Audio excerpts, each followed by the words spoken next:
Alright, we're recording. Um, I might look at the load board. I'm not looking for any loads though. I don't need any loads. But I may. I'll pull it up. Just um, just for to have something to look at. But what do we want to do? I had the only area I've ever had anybody ask me to look at was the Austin area. So we'll just pull up Austin, Texas. Now, I don't have any restrictions on that. There's no minimum revenue amount or anything. That's within 100 miles of Austin. Pretty crap market. I normally don't haul loads that are this cheap. Like if I needed to get to Houston, maybe instead of deadheading, I might maybe haul that load. But I don't. That'd be like borderline. Because you have to think about live load, live unload. The shippers and receivers get 3 hours to load or unload, and if they take longer than 3 hours, then you get detention. So that's 6 hours right there you have to plan for. Plus, all the extra stuff. So, is it worth it to basically waste a day for $500? Or just deadhead over to a better load that, like 200 miles is, what is that? 4 hours, roughly. 3.5 hours or so. So would you rather waste like all of your day, or just drive 3 or 4 hours to Houston and pick up a better load?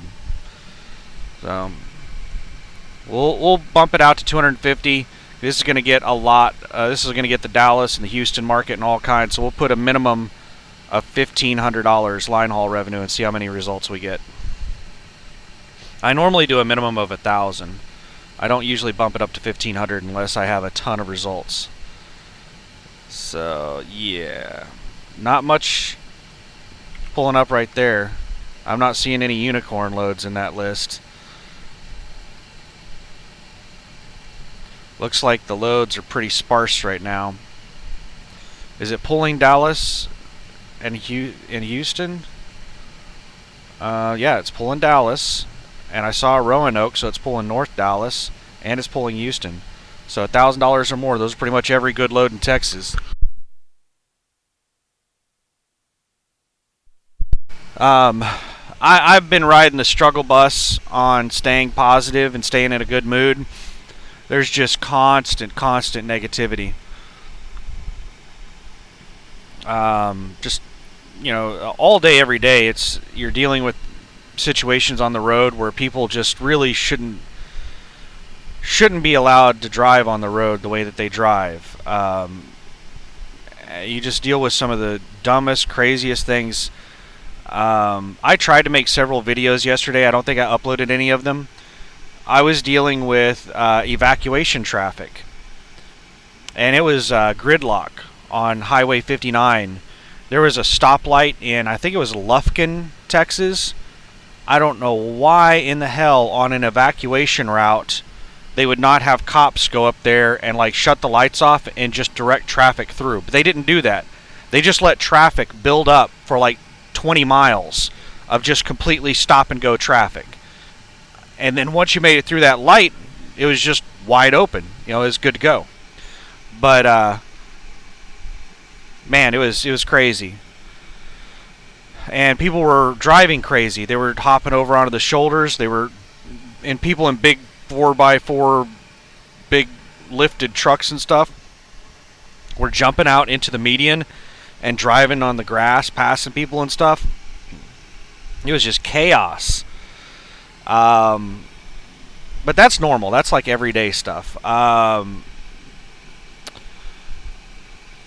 main thing over the last day has been a radiator hose. In Marshall, Texas, my radiator hose basically exploded. My upper radiator hose. It split. Man, that's like what, 12 inches? You guys know what I'm talking about. It's like 12 inches, man. Probably about a 3 to 4 inch rip. It just like split the radiator hose. And what happened was I was at a stoplight in Lufkin, and I have like a max weight load, and I pressed on the throttle to start going, and it just like, I don't know how to describe it. It was just, there was like, it looked like smoke coming out of the engine, and within just a couple of seconds I had all kinds of alarms going off in the truck. To give you an idea of how fast it happened, I was at a stoplight, all this happened, and instead of going through the intersection, I turned onto the street to the right. Like, all that steam and everything, and all the error lights and everything, all happened so quickly that I had enough time to turn into the street to the right of me. And I pulled into a big open parking lot that had a huge sign that said, "No trucks. All trucks will be towed at owner's expense." So apparently, like, because it's a huge parking lot, they have an issue with trucks parking there. Go figure. But I really had no other choice. It just dumped all of my coolant. So I pull over there, I called TA, and I don't know why in the hell, like, I'm trying to give people money, and they give me attitude. Like, it's all these businesses I interact with, not all of them, a lot of them are, pretty good to deal with, but attitude from the TA person is like, we're really backed up on road calls. I don't know if we're going to get around to you. Like, how backed up are you? Because I can't move the truck. This isn't like, you don't call a fucking road call if, like, it's not a bad situation. So yeah, if it's going to take a couple hours, then, yeah, I'm willing to wait. So she just keeps trying to find excuses to not help me. I ended up calling her back like 3 times. Finally, I got to her to look at what hoses they had available, and she called in a tech, and I gave her the dimensions I was looking for. I said I needed a 2.5 inch hose, a 2.5 inch rubber hose, that was about 15 inches long minimum. And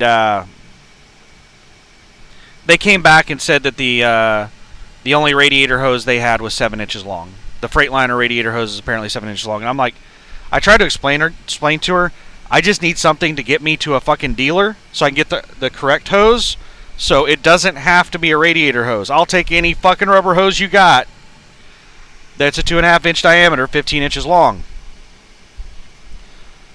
No, I just gave up. I called up a couple of parts stores. O'Reilly's and some other place had a 2.5 inch radiator hose listed for sale, and I called them, and they said it was a special part that they don't stock in the stores. You have to, like, order it. But it was just like a straight hose, so I could just bend it and plug it into the 2 plugs and get me to a dealer. The nearest dealer was in Shreveport, like 30 miles, 40 miles away.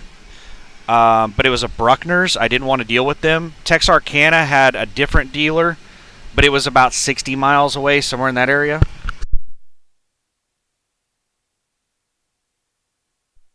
So while I'm sitting there in this parking lot under threat of tow, I'm thinking about what my options are. Sweating my ass off because I'm getting out there looking at all this stuff. The truck is, of course, off. It's hot. It's like 10 o'clock it was like 8:30 p.m. when this happened, because when I called O'Reilly's and AutoZone, it was 10 minutes before they closed, and they closed at 9. And that was after I dealt with TA, and TA basically told me to fuck off. So I'm sitting there trying to think, and I thought, if I can just put some water in here, and I could get some duct tape, I could tape that hose, It's still going to leak, but it might slow the leak down enough that I can limp this thing somewhere. And as long as I like take it real easy on the engine, then it might keep the pressure low enough that it won't blow the duct tape out.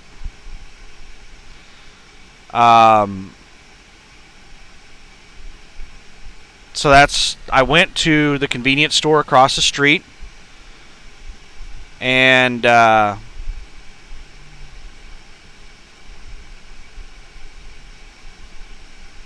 they had a tiny little roll of duct tape. That's all they had.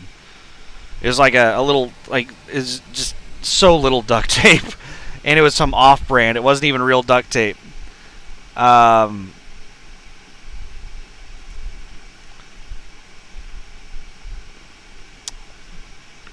I bought a jug of water there.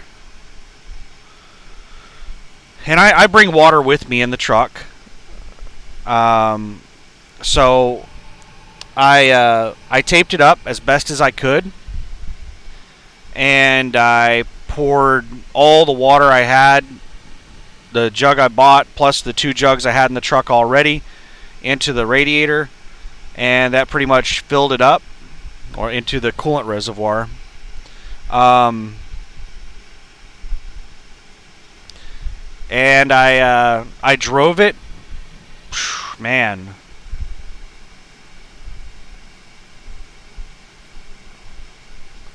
I drove it probably about a half mile down the street, and all the alarms started going off. I didn't have a whole lot of water in the truck, so I wasn't able to put a whole lot of water in the coolant reservoir, so I wasn't able to fill it all the way up. And when I pulled over, basically my my duct tape repair was holding fairly well. It was still leaking a little bit of coolant, but it wasn't bad. What had happened was I had basically filled it up to the minimum, and whenever the water pump started, circulating it, it filled up all that area that was air pockets basically, and it sucked the coolant reservoir down below minimum, and that was causing the alarm to go off. The girl at the convenience store was super nice. She let me go in there and fill up all my water jugs. So basically I went in there, filled up all my water jugs, completely filled up the coolant reservoir, and then I went and refilled them again and had them completely full just sitting here, and I took off driving down the road. There was a Love's.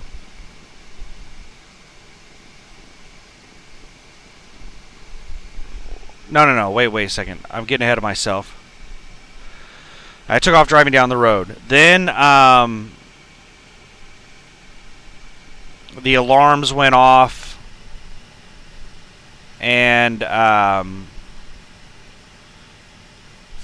probably it was like 20 miles down the road. The alarms started going off again. Low coolant. I pulled over at another convenience store, got out, and basically at the end of the duct tape, it had started squirting out. It basically found a little gap that it could squirt out at the end. Now, the repair, for the most part, was holding. It was just coming out the very end. So, I went into the convenience store and looked to see if they had duct tape, and man, this guy had a ton of little spindles of duct tape, off-brand shit, and he had hose repair tape.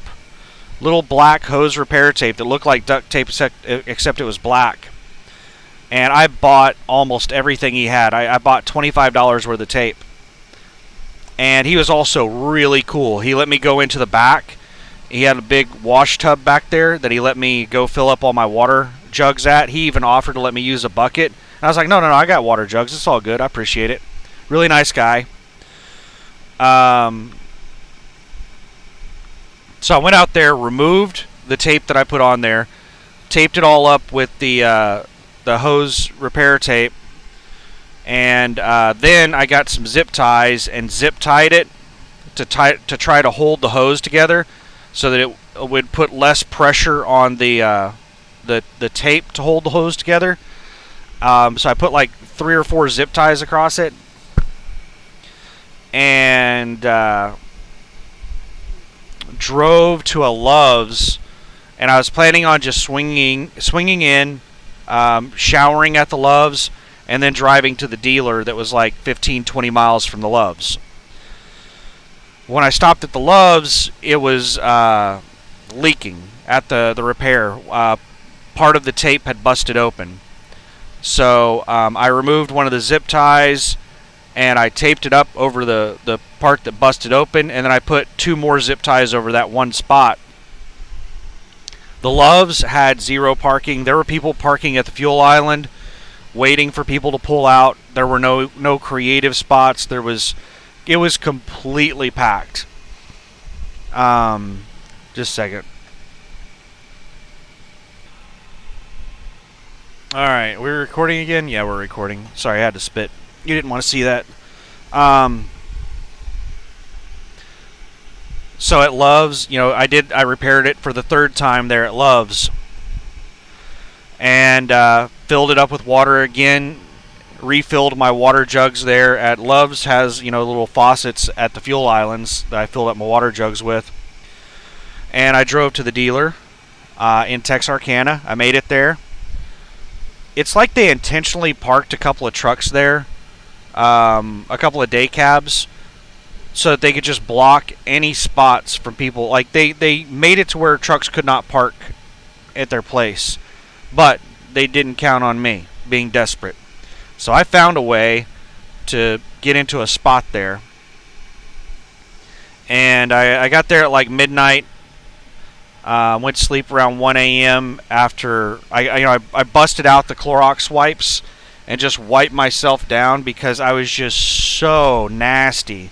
Like, it had been like 2 or 3 days since I'd had a shower, and I'd been sweating my ass off for the last 3 or 4 hours repairing the radiator hose and, dealing with all that crap. So I just wanted a shower so badly, but I couldn't get one.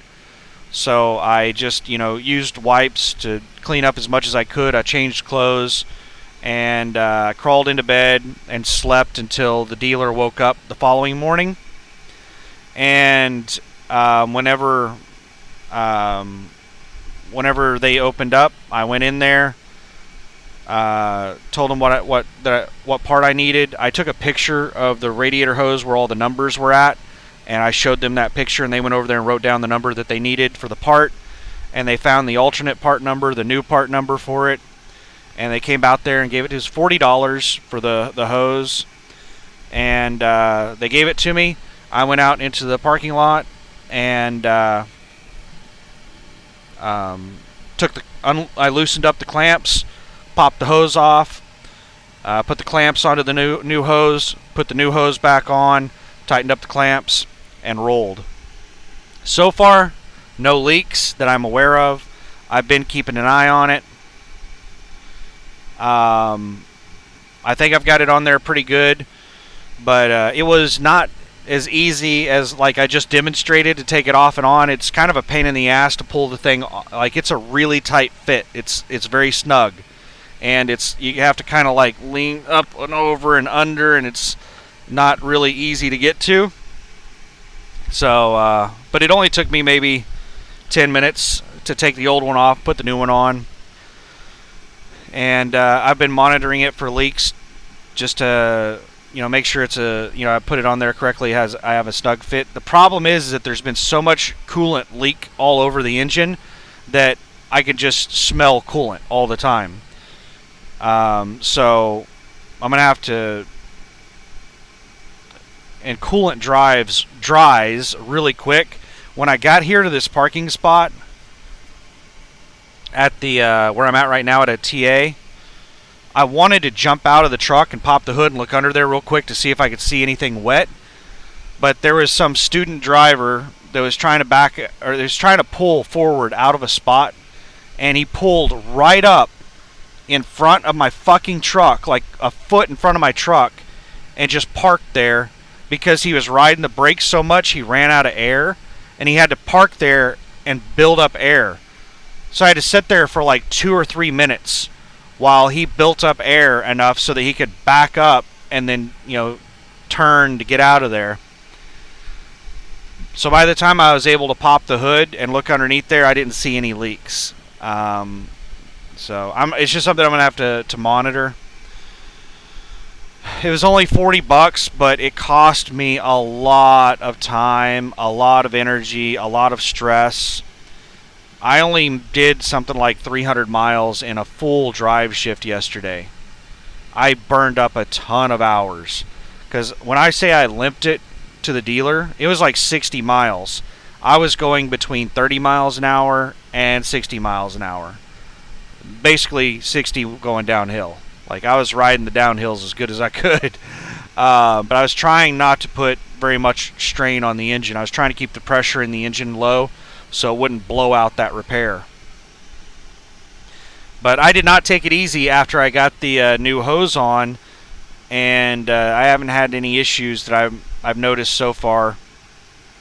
Just something I'm going to have to keep an eye on.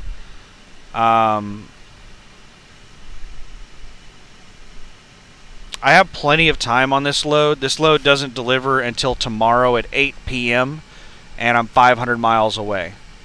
500 miles away, and it delivers, let's see, it's 11:49 a.m. right now, so we'll just say it's noon. So 24 plus 8, 32 hours from now. 32 hours to do 500 miles. I am just so drained right now that I'm thinking about just taking a 10. Oh, also my hours are all kinds of fucked up. I told you I had to do some crazy parking. Let's flip this over to another area. Let's look at Los Angeles.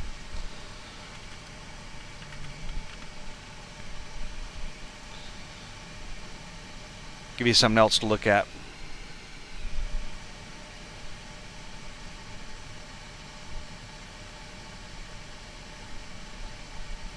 Ontario to Aurora, Colorado, 1,000 miles, paying $4,900. $5 a mile, $4.90 a mile, roughly. That's pretty good. There aren't any big mileage loads. They're like 800, 1,000 mile loads. And the one decent mileage load is going up to a shitty area, Seattle. It's only paying $2 a mile. Fuck that. And the St. George load is not paying what it used to. It was paying $3,000.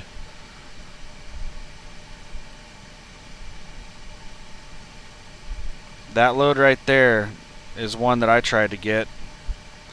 Same exact load, $200 difference. Damn, it's like 3-hour difference on the pickup and delivery time. Is the weight the same? 31,452. 24,830. A little bit lighter. Where are these things delivered to? They're going to a Costco. And a Costco. Clorox to Costco. So that's everything over $1,000 within 250 miles of Los Angeles. So, yeah, because of the weird parking I had to do, and I was almost, like, I was kind of blocking their entrance,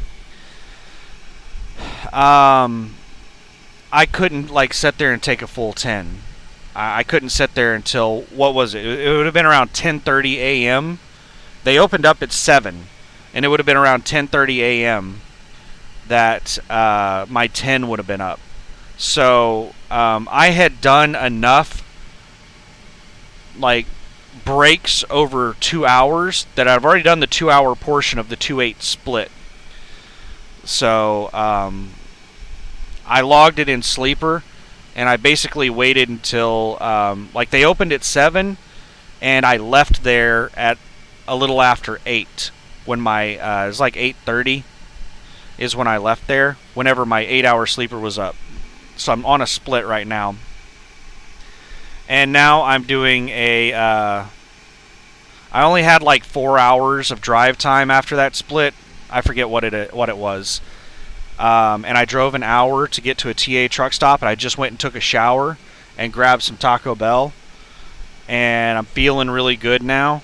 I'm still, like, physically and emotionally drained, and I'm thinking about just taking a 10. I think I've been here for 2 hours, or really close to it, so I should have...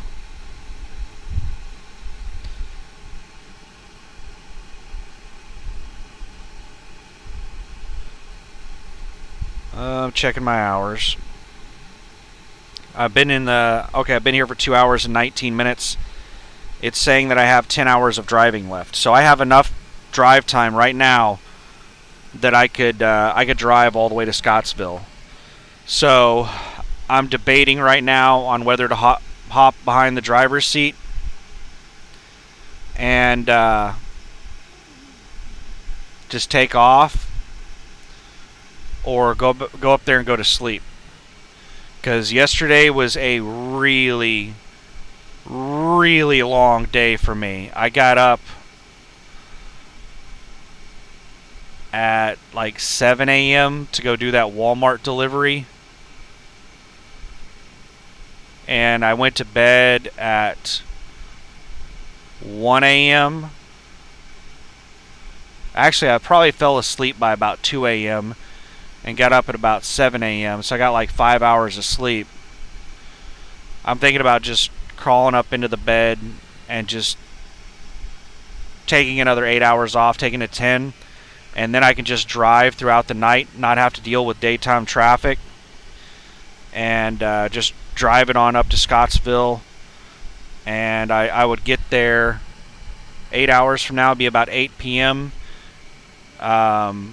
So I get there around 6 a.m. And that would give me plenty of time to take a full 10 before the delivery appointment. So I think that's what I'm going to do. Because I'm just exhausted right now. I'm drained. Also, there is some...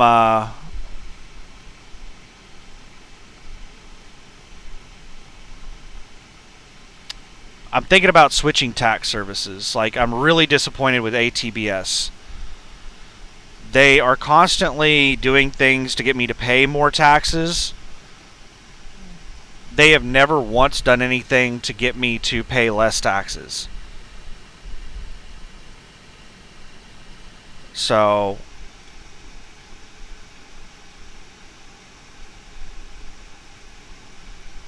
and really, there's been almost no benefit of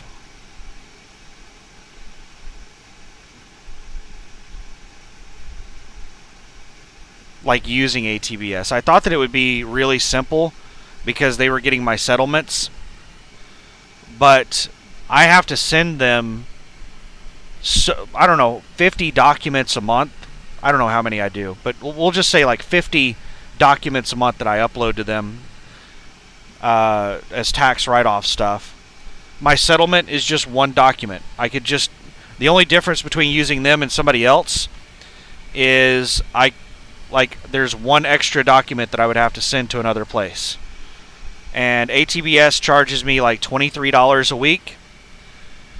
I can get a better service from a local tax consultant, and I would actually be dealing directly with an accountant, not a data entry person, or Janet, the consultant that's assigned to me for ATBS, is just like, I ask her really simple stuff, and it gives me really short answers. And basically, if I ever ask her about anything to do with tax deductions or things I can write off, it's like I piss her off. Like, she gets pissed off at the possibility that I'm going to pay less in taxes or something. It's really annoying. So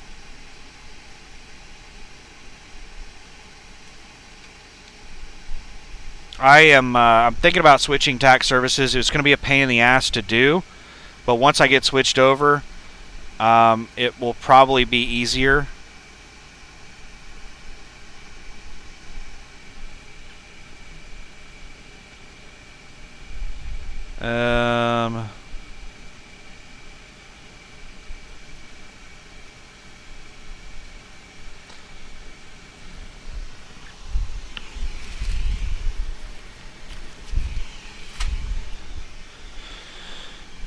I don't know. That's on my agenda. But when I finally get home, I don't know how much fucking time I'm gonna take off, because I'm gonna have to spend a day or two getting all my tax paperwork together to switch tax services. That's gonna take like a couple of days. An entire day is gonna be spent on the APU. An entire day is gonna be spent on the cab realignment. So, like, if I'm home for a week, most of that week's just going to be spent doing work that I'm paying for. Like, I'm going to be spending money and working. That sucks. So I might take like 2 weeks off. I don't know how much fucking time I'm going to take off when I get there. Man, I'm just so drained right now. But, you know, I put in a lot of hard work last night. It was a lot of work to get this thing limped over to a dealer and then to change out the radiator hose. I'm sure that there are a lot of people that if they were in that situation, they would have just sat at that parking lot and waited until the next day. And, you know, they would have probably ended up paying $500 to $1,000 to have somebody go drive to a dealer, get the part for them, and drive it over there and replace it. But, you know, I put in a lot of hard work to limp this thing to a dealer and replaced it myself.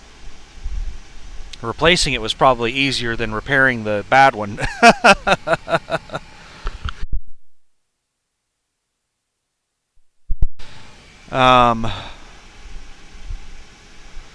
Is there anything else? Man, there's just so much crap. So much crap.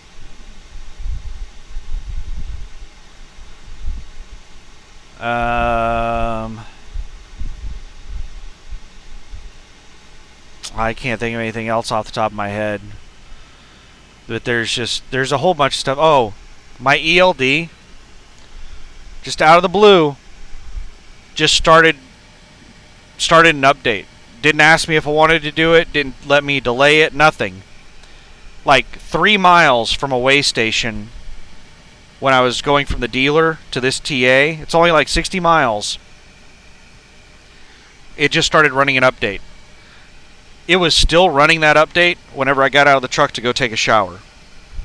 So that update was running for over 30 minutes. I don't know how long it finally took before it, you know, completely finished applying the update. It was done by the time I finished the shower and got back out here to the truck. But I tried to, it started running really slow again after the update. So I tried to log out and shut it down and then, you know, turn it back on to get it to speed back up. Get it to basically create a new virtual machine or a new virtual app. But when I tried to do that, it was like, well, we're going to throw you into off-duty. We're going to break up your sleeper berth time if you do that. And I'm like, fuck, I'm doing a sleeper split. I need to stay in the sleeper. I don't know what exactly. I don't know if I'm going to take a full 10 or what I'm going to do here. So I need to stay in the sleeper. And so I just turned it off. And I'm going to turn it back on here in a minute and see if it's going at normal speed again, or see if it's running slow as shit again. Because when it's running slow, it can almost cost me hours of service violations. Because I'll like roll into a truck stop with 5 minutes left on my clock, and it may take me 5 minutes just to get over to the screen to where I can switch myself to like an on-duty status so I can do my post-trip. And then it takes me like 5 to 10 minutes to just log my post-trip. Not to do it, to just log it, because every button I press takes like anywhere from 30 seconds to 2 minutes to go to the next screen. It'll time out and give me like a browser error, like page cannot be displayed, and I have to just sit there and wait and wait and wait and wait, and then eventually it'll load up. That's how long it takes. But you basically have to go through this real janky way of shutting the ELD down and then booting it back up to get it to reload the virtual app so that it runs worth a damn again. This is just like the jankiest piece of crap. And they charge $25 a week for the privilege. It's crazy. Oh my god, for this janky piece of shit, I'm paying $25 a week for it. $100 a month. $1,200 a year. That's crazy. For this janky piece of crap. And then they take $100 a week escrow out just in case I break this piece of shit. I guess a lot of people get mad and break these things because they're such crap. Just a second. Let me see here.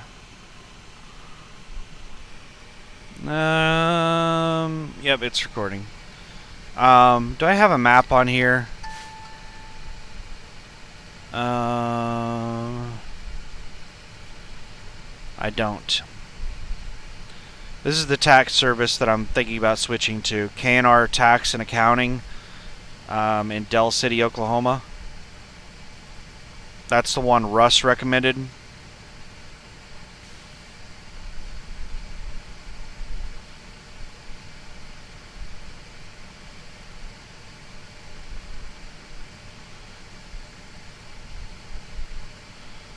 Alright, so let's look up the address.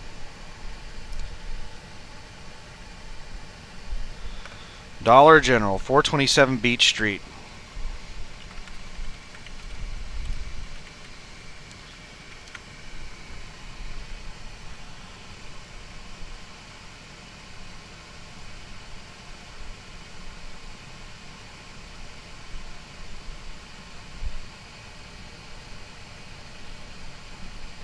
Alright, let's go over to satellite view. Check to see what the parking situation is. So it looks like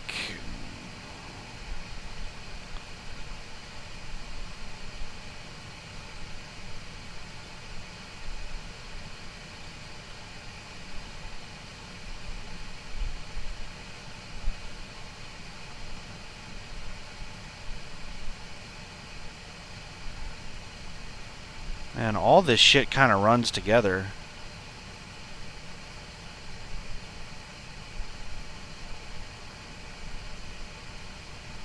But it looks like this right here is where you're supposed to come in on, Dollar General Street. You see a semi driving in right there. Doesn't look like they have security at the main entrance. It looks like there's a place to park right here. And this is the security check-in.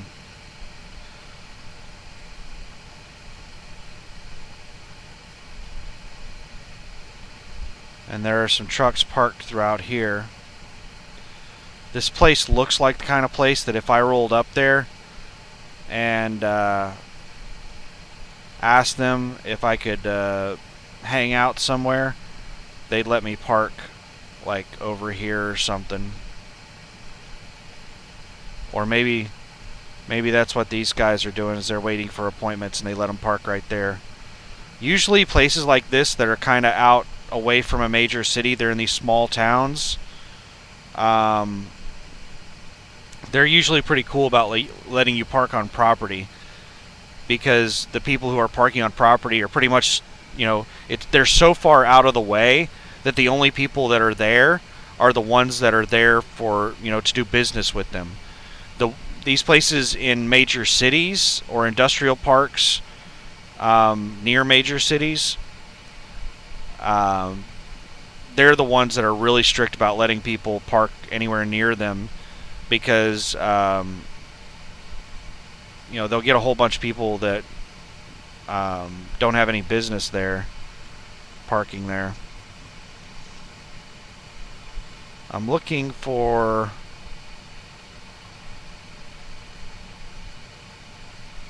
like if they won't let me park there, how far would I have to travel?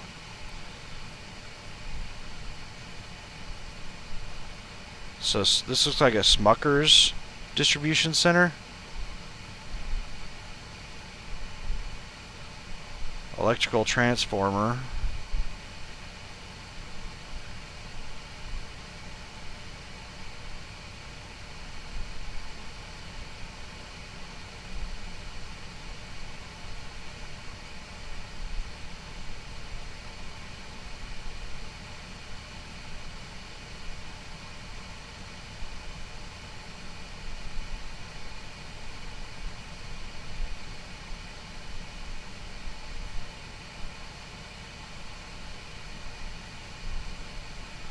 Cooksey Truck Services.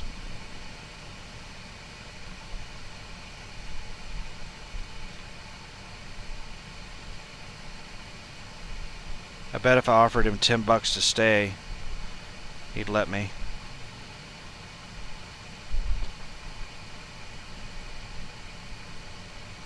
Yeah, there doesn't look like there's anywhere. Let's see what Trucker Path has on it.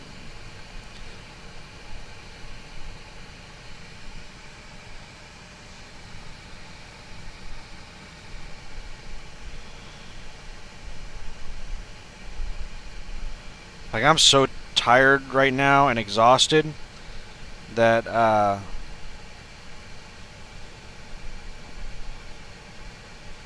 my eyes are burning. That's not how you spell Scottsville.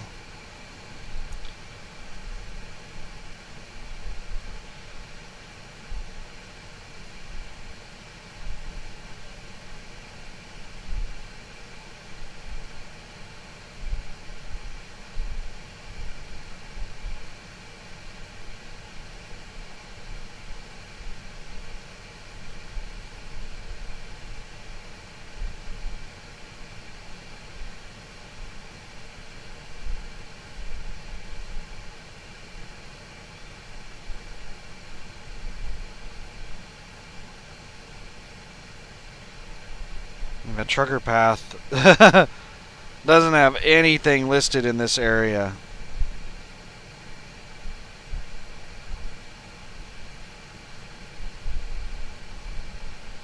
Nothing. Let's see.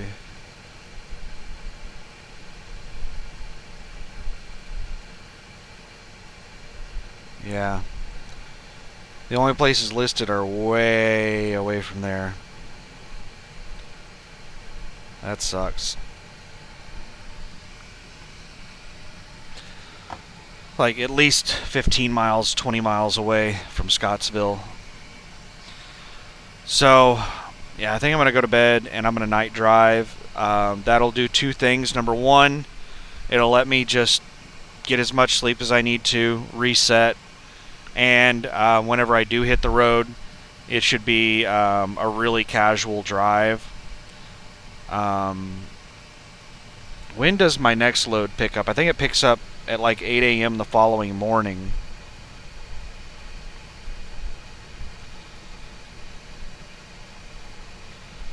So this one is 8 p.m.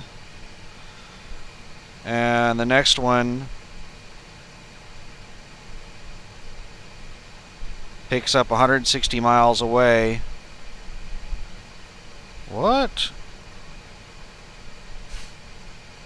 At 8 p.m. Friday, August 28th at 8 p.m.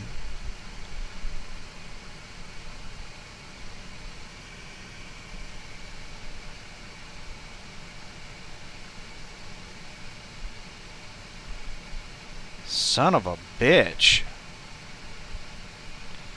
Well, I'm going to have a lot of downtime there. Yeah, it picks up Friday. I thought it picked up at 8 a.m. Yeah, so this one delivers the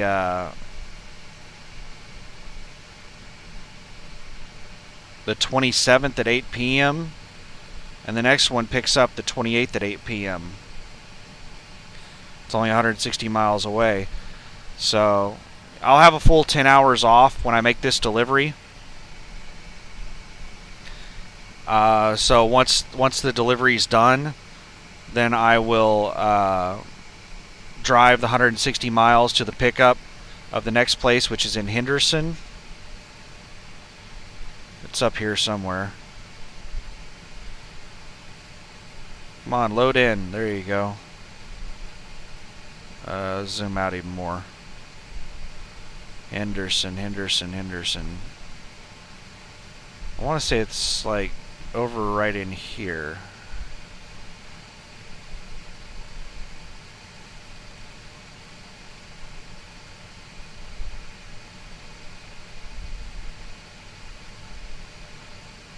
Where the fuck is Henderson? There it is, right there, just south. I told you it's next to Evansville. Henderson. This is where I'm picking up next. So what's the route like on that? Where the hell did Scottsville go? That son of a bitch, Scottsville. Alright, so we'll come up out of Scottsville, take the 231 to Bowling Green. Henderson is off of... We'll basically take the 165 all the way up to Owensboro. And then take the 60. I don't trust this 9005. Actually, that's a nice divided highway. We'll take the 9005 instead of the 60.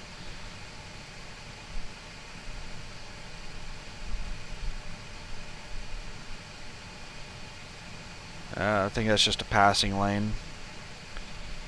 So yeah, it looks like it's going to be a pretty easy drive over to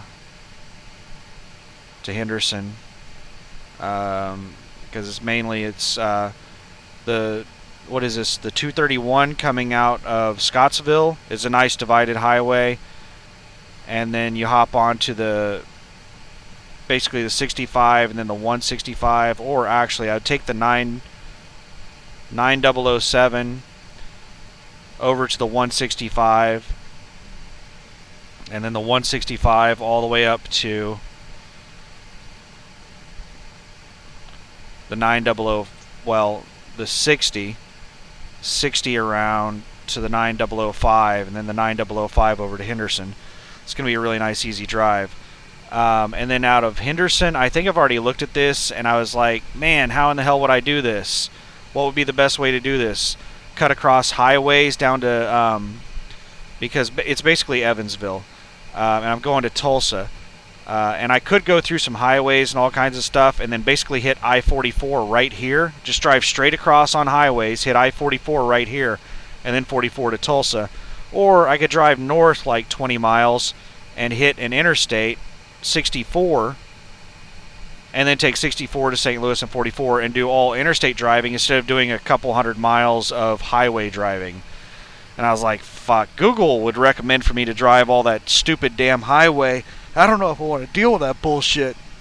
So I plotted it into Google, and even Google said, take the fucking interstate. Hop up on 64. Just go north right here up to 64, and then take interstate all the way to Tulsa. So this is going to be some nice, easy driving. There's something positive.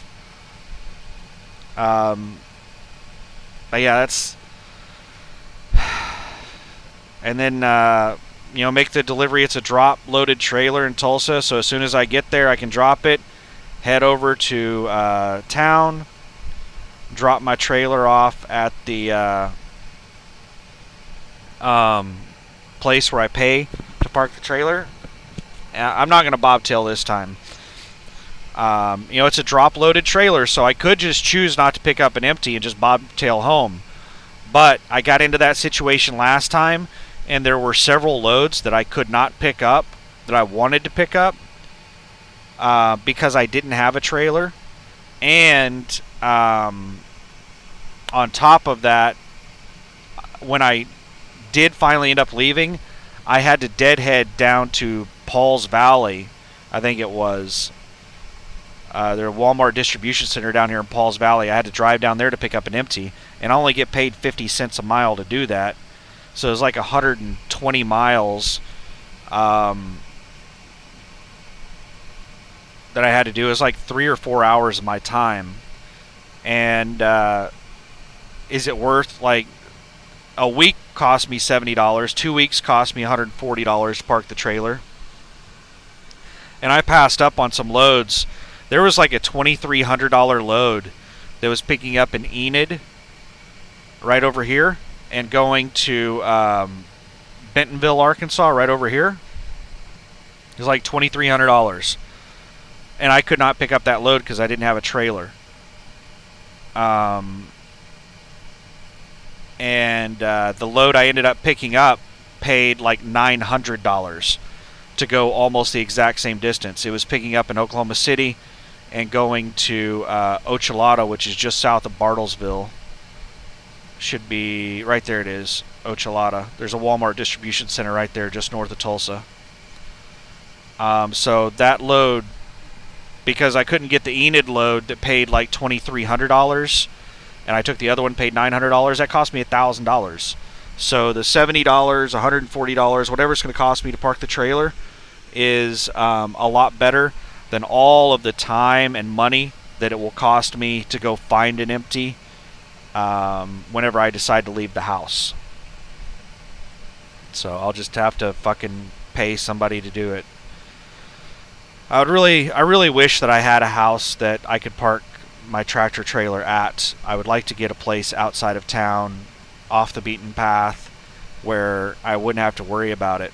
You know, one of these days, I'll get a place outside of town with some land and a road capable of driving on to get to my house.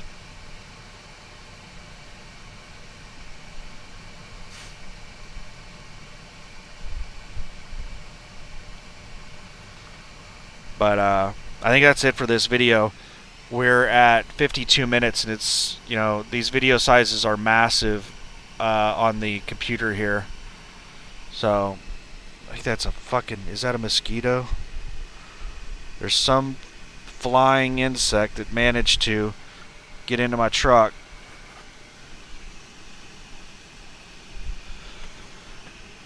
See, this is the reason truck drivers wear flip-flops. Got him. Yep. We did a good thing. Now I don't have to worry about him sucking on me all night. Wait a second, that didn't come out right. Don't worry about it. So I think that's about it for this video.